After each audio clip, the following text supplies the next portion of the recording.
What if the fastest path to rebuilding the middle class isn't another policy paper, but a practical blueprint that reconnects cities, industry, and workforce training so people can build real careers again? Welcome to Industry Ignited, the podcast where we explore the leaders driving transformation across industry, manufacturing, and the systems that power economic growth. I'm your host, Dr. Leeanne Aguilar, and today I'm joined by Connie Gunther, CEO and Senior Consultant at Gunther Services, Inc. Connie leads multinational business and supply chain transformation projects across manufacturing, construction, software, retail, and medical, focused on quality, revenue, economic growth, and environmental and cultural stewardship. Connie, welcome to the show. Thank you. Thank you for having me. Really excited about our discussion today. Yeah, so let's get started.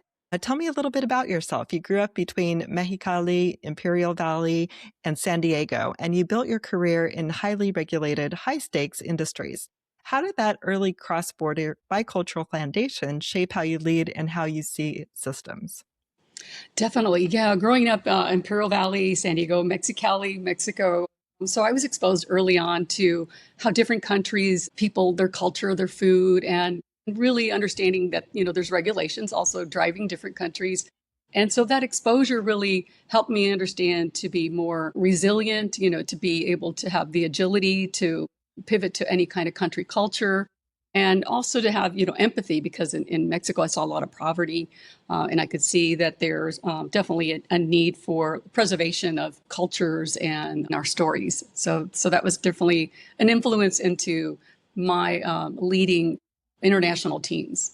Yeah, so you just saw the contrast and then the different cultural aspects you said as well. And yeah, I like that you had empathy. I mean, the empathy I think is super important when you're working with different people. And it's not just seeing the differences, but understanding what they're going through and understanding their experiences.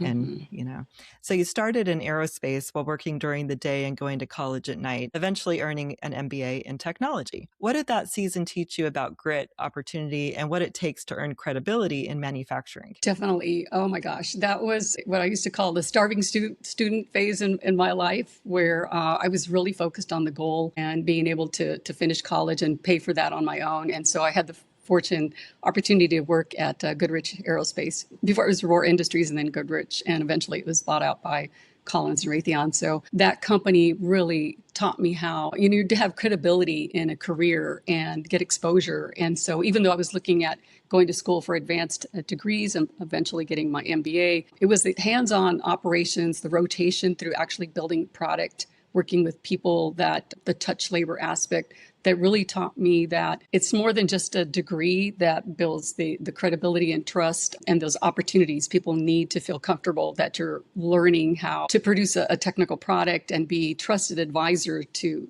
those teams. So that really helped me out. Right. And I don't think there's anything wrong with that starving student stage, you talk about. It's like, I think it really instills, like a appreciation, I would think, for what it takes to make it in the real world. I mean, it gives you that grit and insight. And right, I think there are a lot of lessons to be had from doing things the hard way, I guess. Definitely. And even from the company too, the standpoint of when they realized that some of us are really committed to the company, they started to pay for part of our education.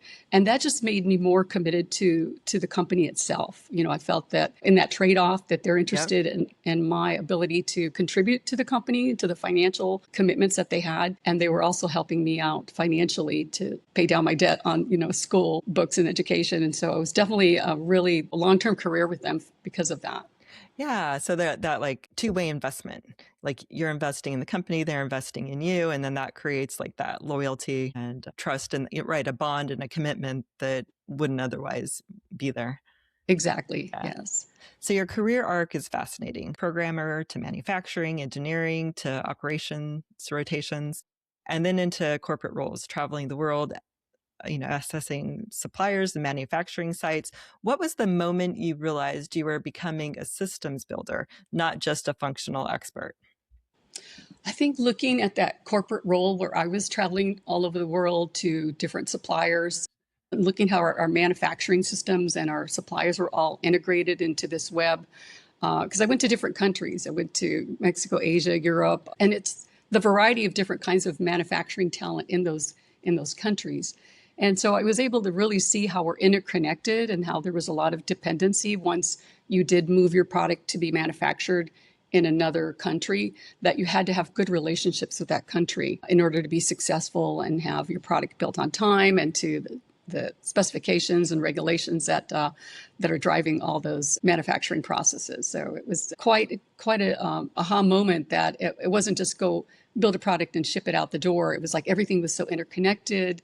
Some companies were building part of the components of the aircraft that fit a certain engine type, and others were working on landing gear or some other type of product line. So there was a variety there, and so that was the aha moment there to see how we're all interconnected.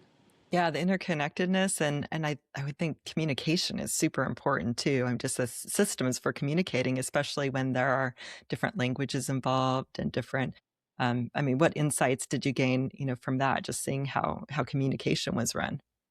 Yeah, and I think it was important because I had that international, I'm bilingual, and then I also studied French and German. So I knew a little bit more languages. And so I could relate to when there was communication constraints on technical issues and where we need to bring an expert to make sure that the communication was interpreted correctly. So most countries speak English, but then there's times where they're not brought up with our engineering design education like we have. And so there might be some differences on how they're educated on building product versus us. And so that language needs to be really clear and we have to have good communication with them. Then you left the corporate track to care for an aging parent and launched your consulting firm, then later pivoted into energy, entrepreneurship, and now AI workforce solutions. How did that pivot change your definition of success and the kind of impact you wanted to make? I think there it was that I had an aging parent and my mom had committed to taking care of my son when I was traveling all over the world. And I had promised her that I would be there if she ever needed me. And I saw that at that moment she needed me. And so I had to make that tough decision of being there for her. Tough because, financially it's hard to walk away from a good income. But it was the right thing to do. And I felt that I needed to do that because it was just that time in life where you have to make those choices and it's part of your principles and how the ethics of what you have and how you're brought up sometimes. And so to me it gave me an opportunity to pivot to start my own company and really contribute my skills at a small manufacturing level versus a big corporation. And so I had the opportunity to work with CMTC, who is here in California, working with small manufacturing companies. And so from working with those various companies, I could see the impact to communities that they had. And sometimes there wasn't that true visibility. So there was more lessons to be learned in just repositioning, moving away from a corporate job and then being able to be there for my mom during her last years of life. And then again, opening up another opportunity for myself and my business. Yeah, yeah. So, like you said, values and family values. And is it something you planned for then? As far as leaving the corporate world at some point and starting your business, is that something that you had in the works that you were planning for? I think because I was always interested in the supplier companies and how do you become an entrepreneur. So there was that level of like, gosh, this is a mom and pop shop. And I was really impressed with the risk taking, the grit, and then just the drive and the long hours that these small companies would commit to. And so I just thought maybe I'd give that a try. I mean, I had entrepreneurs in my family heritage. So I said, why not, give this a try and see. And if not, I'd go back to the corporate world. So I really did enjoy launching and knowing that I could go build something on my own. Yeah, right. No, it's a risk, but it's exciting, and it sounds like you had all of the skill set, to do Mhm. that and the experience. So it's just a matter of launching and going forward. And I guess the relationships too, from traveling the world and working with the different companies. I think that probably made a big difference too, to have relationships already established. It did. I could see that there was specific needs when I actually pivoted into the role of a consultant. I would teach them how to communicate with large corporations because there was that gap that I Hmm. saw. So I was able to fill those voids for those small manufacturing companies. Yeah. You often begin with a gap analysis, like you're mentioning a gap, against ISO 9001 and build a roadmap to certification. When you walk into a smaller manufacturer for the first time, what are the most common invisible gaps that quietly limit growth and contract readiness? Yeah, and I've done that for several years now, even in the corporate world, going and assessing suppliers and looking at how our factories operate.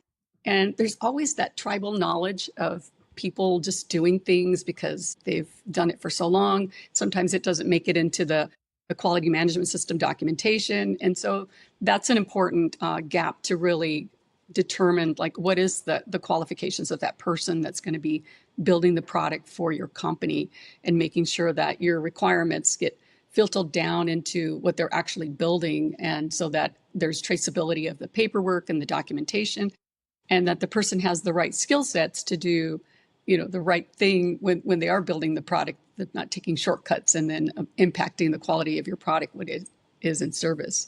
So there's definitely a lot of that. And then also the fact that it's more than just documenting a bunch of paperwork through a process. People need to really demonstrate that they can do the job, that it's documented properly and standard operating procedures, and that there's training to show evidence that they are properly trained to do the job that they're in. Right, yeah. You've led transformations from boardroom strategy to factory floor execution, lean enterprise, value stream mapping, and operational models. How do you balance lean speed with the discipline of compliance, especially when teams feel stretched or change fatigued? Yes, there it's you got to have a common purpose. And I've been through a lot of that because at one time Roar was almost Chapter 11 going bankrupt. And luckily, the leadership in the company said, we're going to go redesign our processes and implement the Toyota production system, or lean manufacturing. And we had to touch every single manufacturing process and every office process in that endeavor. And what we learned there is that you had to keep implementing change to improve how your processes work. It wasn't just a one time and then you're done. It's like it was a constant, let's go fix this, and at least a phase one, get a phase one out there, and moving equipment around to make sure that we can reduce our amount of manufacturing process time, and the value added touch labor that we had for making product. So it's just a constant reminder there. And even though, like, the teams were, you get exhausted thinking, wow, when's this going to end? This is like year 5 and we're still at it. It's like, it's continuous. That's why they call it continuous improvement. You're never really done with it. I mean, you could see the transition of how you become more financially stable once you're reducing your operating cost. So you could see it financially impacting you. But it does take a little bit of an investment up front. You're going to have to commit time. You might have to commit some funds. And then it's just a driving down that path to make sure that you're implementing the lean solutions that the teams are creatively bringing together. And then we always used to have this saying, creativity before capital. So we weren't, being almost bankrupt for a while there. We didn't have a whole lot of money to spend. So we used our talents to come up with ideas of how to make solutions and put them into place in the factory and then also in the offices. And so we would, pair up as a team to figure that out. And so eventually we proof something out, and then we say, okay, now we can invest some money in it. I think we proofed it out. We can invest money. We feel pretty confident that that's the way to go. And so we'd either buy equipment or let's say even signage, something as signage. Putting signage up costs money, so we're just going to put paper signs up for a while. And so just, those kind of solutions are what we drove to. Right. Like you mentioned something I think that's super important, that change never stops, right? The only constant is change, like they say. And I mean, so do you set that expectation when you're working with people up front that, this is a process of continual change and improvement? Like, we never arrive. It's a game where we are always, our goal is to continue improvement. Is that something that you set up front so they're not disappointed or thinking, we're not there yet? Yes, yes. And the other part of it was the culture change that we had to go through because, you have this line of command and you only can speak to your supervisor and go up that chain. And so we had to pivot and learn that we can share some of the misfortunes of how our decision making sometimes doesn't work. And so this team building, we had to make sure that there was that open communication, that people wouldn't feel there'd be retaliation if they said something and it wasn't, well, it's not really working, whatever a solution they had put in. So that open dialogue was really important. And we were actually, as leaders, trained to do crucial conversations, confrontations as well, so that we would shut down the opportunity for somebody to share something that was really important to reducing cost or reducing risk for the company. And so we were awarded for that instead of just shutting it down altogether and not having any communication. Right. Yeah. So really encouraging contribution and communication because you're right. It's often the people who are on the floor working the machines and, on a day to day basis that have that insight and can contribute in that way that the managers or higher ups may not be Mhm. aware of. So you added that powerful layer, which is the people skills and performance behaviors inside technical training, communication, escalation, learning under pressure. What do you see that as essential to quality, and what changes when operators feel safe admitting what they don't know? I believe there is just being able to add their contributions so that they feel that they're being acknowledged and having ideas that their ideas are able to go forward. It was kind of that whole trying to make the company more profitable and more efficient. There's a term called with engineering design that concurrent product development and also the manufacturability and those kind of principles and philosophies that really contributed to how we were to develop product and make sure that it wasn't just top down thinking and top down troubleshooting on it, that we actually put the machinist and the design engineers and manufacturing engineers together in a room to really brainstorm and come up with what's the best way to solve some of these design problems, or even if there's aircraft that's out there in the field and there was issues going on, that we'd be able to address it if the product was still in production. We can make those kind of changes. So that was part of that open communication at those different levels. Right. Yeah.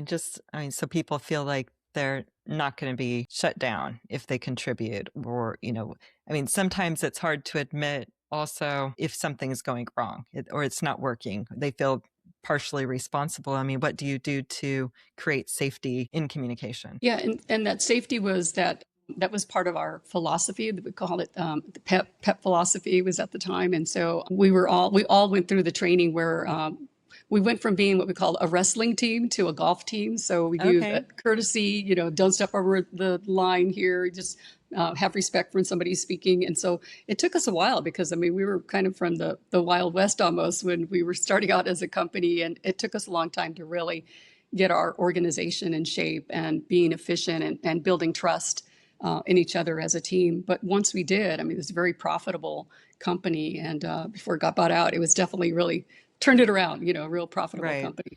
Yeah, so just being really intentional, I guess, about creating that communication, that safety, and encouraging it, and then training. I heard that you included a lot of training. So you're also using generative AI to accelerate training design and pinpoint compliance requirements with a short runway. Where does AI add real leverage in workforce development, and where do you still insist on human judgment and coaching?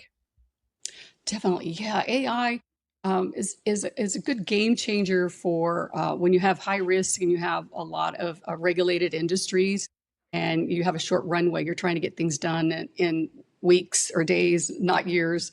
And so you're able to take and run assessments, run reports, do gap analysis using AI as a tool to help you enhance that analysis portion of it. And the piece where I think people sometimes get hung up is that they don't understand the technology. And so there's some fear factors about it taking somebody's job. But I think really there, once they understand what it can do, and it could be more of a tool to improve efficiency and visibility, where we can't really consume all of that data, that it becomes more of your friend versus another technology that's going to replace a human. So definitely pivoting toward that. It's made my company more efficient. I can definitely really scale down the amount of time it takes to get certified in ISO because of AI. Right.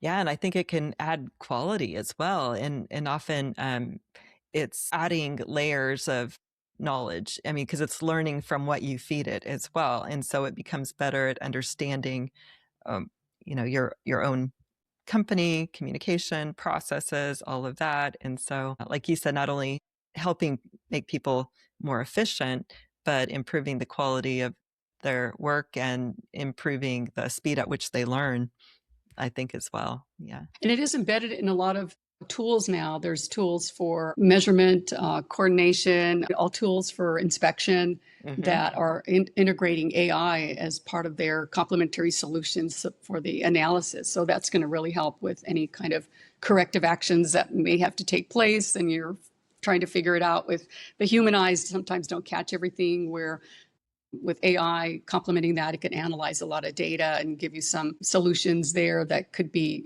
countermeasures to how you're operating. Yeah. You're leading ISO certification efforts with Rise Up Industries, a nonprofit advanced manufacturing program supporting individuals who were previously incarcerated. What drew you to this work, and what surprised you most once you got inside the program?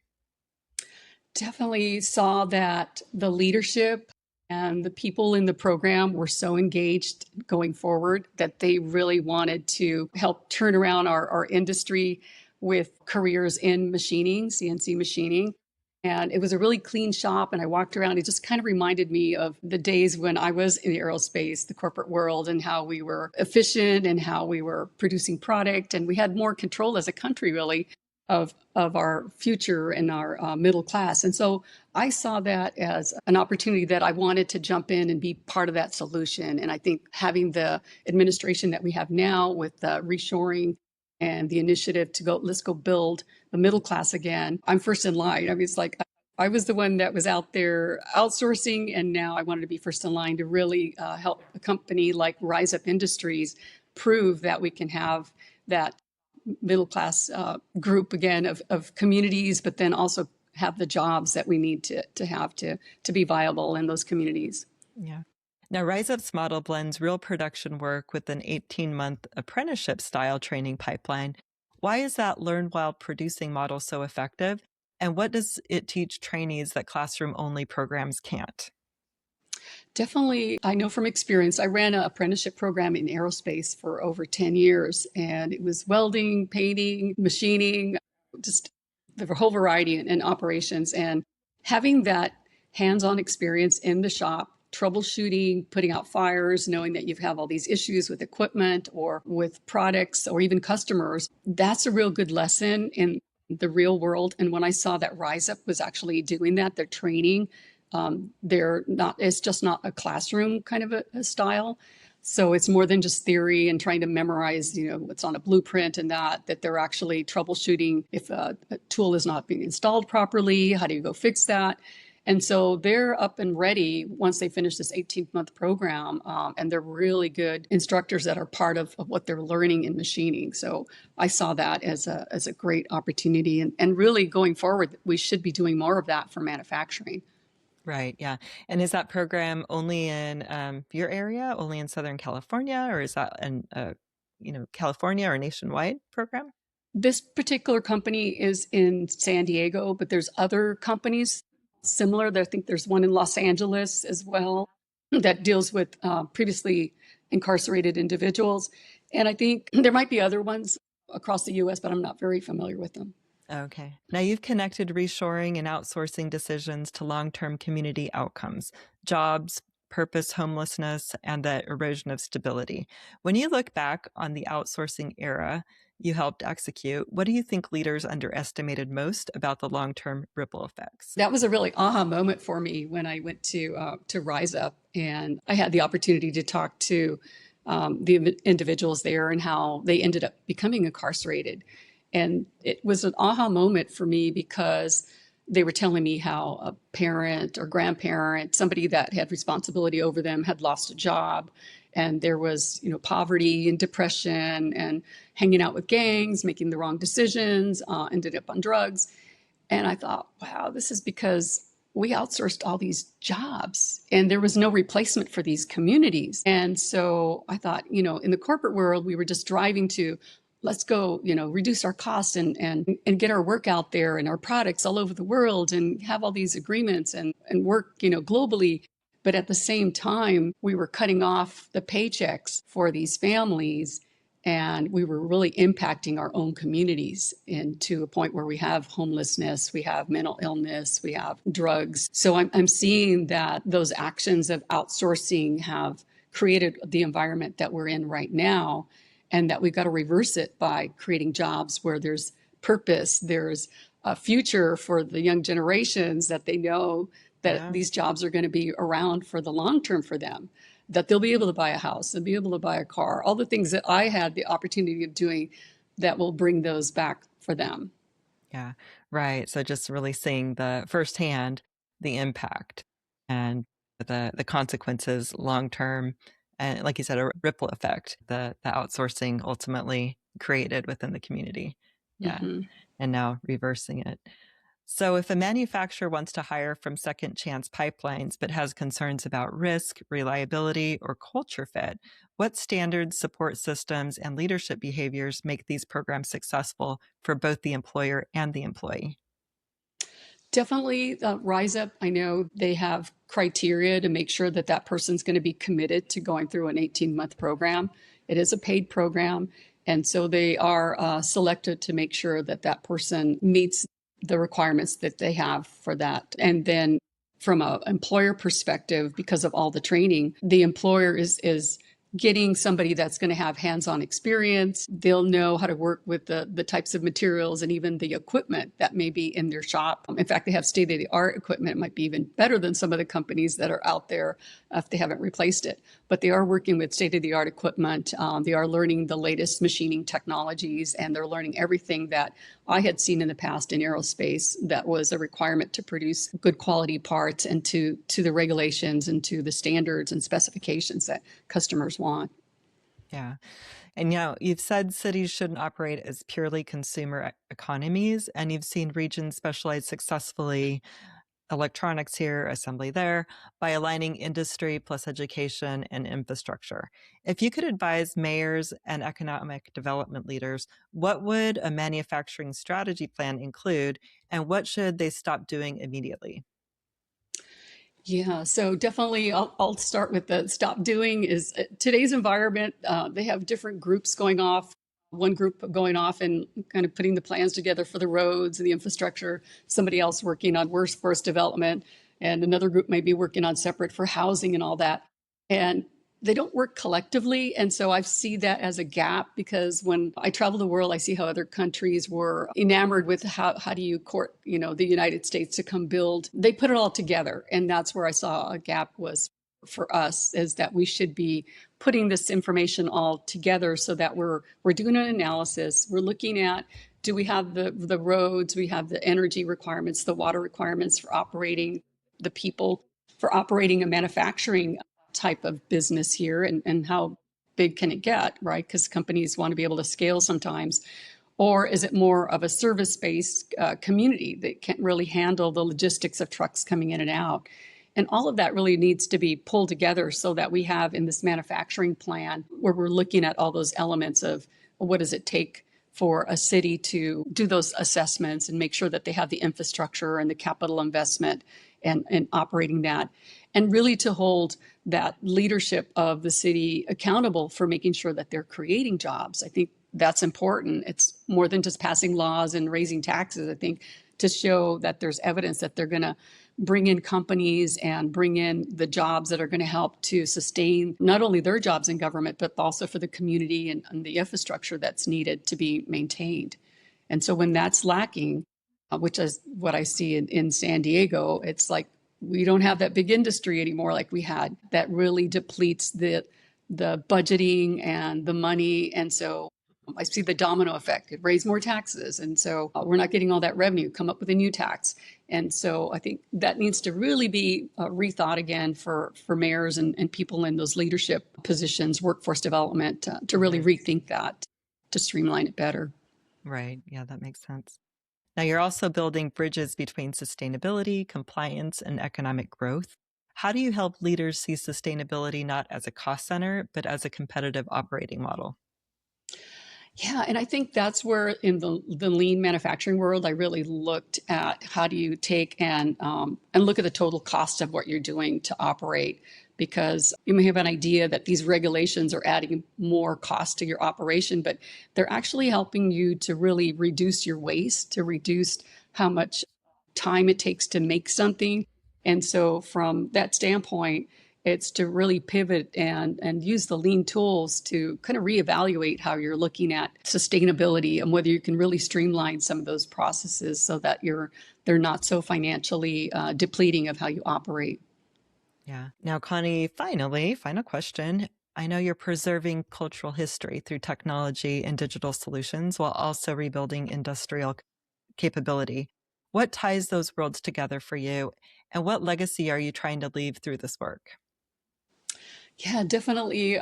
I love history here in San Diego. My mom's family came in the 1700s side of the family.